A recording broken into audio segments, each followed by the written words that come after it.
All right, so my name's Sam Bird. All right, so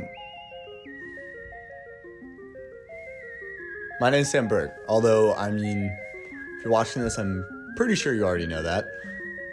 But either way, let me just give you a little rundown of what my life is like for the moment. I live in Austin, and Austin is a city that is in Texas, and Texas is a state that is in the United States of America. The United States of America is on Earth. But right now I go to the University of Texas at Austin, where I stay in an off-campus dorm called the Sullen. Well, actually, I work here too. I don't really get money, but I get a room and the cafeteria for free. Free in exchange for my work. But floors where residents stay in the building, numbered 12 through 22. And I live on 21, where I'll have my own hall of residence. Specifically, I live in the room 2118. Alright, so before we move on any further with this video, the main point of the video that is, I would first like to establish some expectations for what the video is actually going to be. So first we can see here, I've made a little handy dandy pie chart so that way you know what's coming. We have miscellaneous business that we're attending to. This is this part of the video. Then we have some rambling, which you could also consider part of the miscellaneous business, but that's just neither here nor there. We have some haha moments up ahead. Trust me, there's some good haha moments. And just mainly though, we have a lot of pretentiousness. So just keep that in mind. As you can see, that's roughly 50% of the entire video. So moving forward, we have the that's a monkey. You don't know how that got in there. So first, we got to establish some foundational aspects of what the content of this video is going to be. So, what am I? We've kind of been getting into this a little bit, but honestly, I don't even know if I am. But I think I am. Probably. Anyways, next question. What are you? I don't know. You could be a lot of people. This is the internet. You're probably some of my friends, though, or my family members. I don't know. And now what?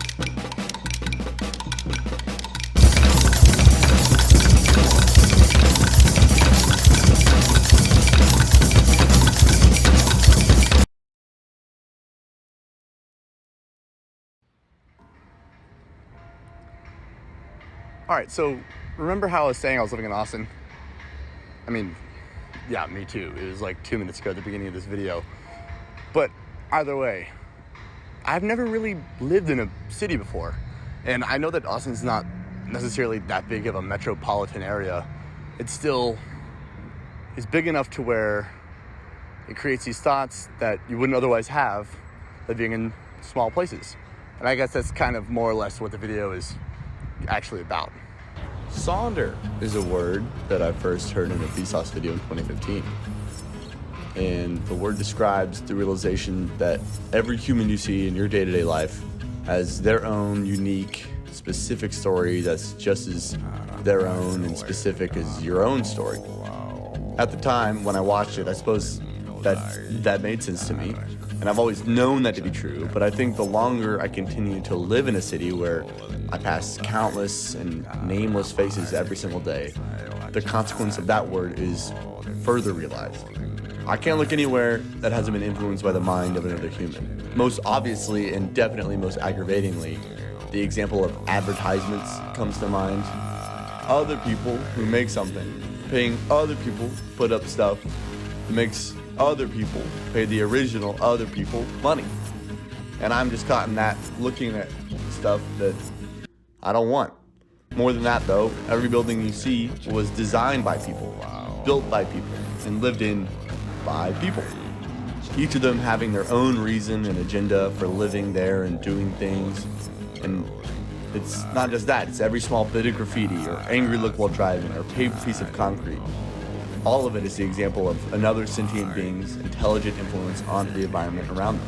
All of that information goes up into your brain and influences the way that you think.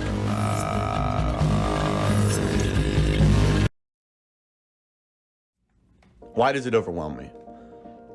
I suppose that it could be explained in a feeling of lack of control or something. There's lots of things in my day-to-day life that I'd rather not think about. On one side of the spectrum of uncomfortable thoughts induced from my outside environment, I have the, was that person mad at me after maybe going a little bit too fast on a four-way stop, or that looks good, I should get something to eat after looking at a Domino's ad or something like that. And on the other side of that same spectrum, you think of, why didn't I help that man begging for food at an intersection? I think maybe Sonder isn't even supposed to overwhelm me. The cast of characters that comprises my life feels deeply personal and emotional to me. Why should the recognition that every other individual's existence is similarly deep as mine cause me anxiety? One of the main reasons why I love drawing so much is because it's pure creation. I have the ability to think of something and then make it appear on a piece of paper with my pen. Fully realizing a cohesive scene or idea through drawing is one of the main attractions to it, but I think that at its core, it's a simple act of creating that brings me so much joy. And it's each small movement of the pen that's represented on the page. It's a physical manifestation of something that was in my brain. Why then would I be upset at the physical manifestations of others' thoughts? I do believe that there are many thoughts rooted in bad intention, but I don't think it's really mostly bad. Each building, road, sign, or mark left by a human shows intelligence. Each little distant light shows an individual human that's deep and complex, and who most likely wants what's best for themselves and their community. If we take this example of a little mark being a symbol for someone's intelligent thought that was existing in their brain, I think I'd like to focus on whatever a road represents, because I think Sonder's only overwhelming when you feel the chaotic disconnect of human intelligence seemingly focusing on nothing and everything all at once. But the cool thing about roads is that it means something. It means humans built that to get somewhere. And where are they trying to go? I remember one time I had a conversation with my friend, and he said something really simple, but it was, I thought, kind of profound. He said it was cute that humans invented airplanes just so that we could go hang out with our friends. And I thought to myself, well, of course that's not the only reason why we invented airplanes. Probably the Wright brothers made the airplane not because they were trying to go hang out with their buddies, but because they just wanted to fly. But I do think that the main reason why, at least I've used airplanes, is to go see something cool or go see a friend, and hopefully both at the same time. Roads then have to mean something more than just a road. It has to be because we're trying to get somewhere. And I suppose that you could be getting somewhere for business, but I think when you dig a little deeper, roads have to be built because the point is human connection.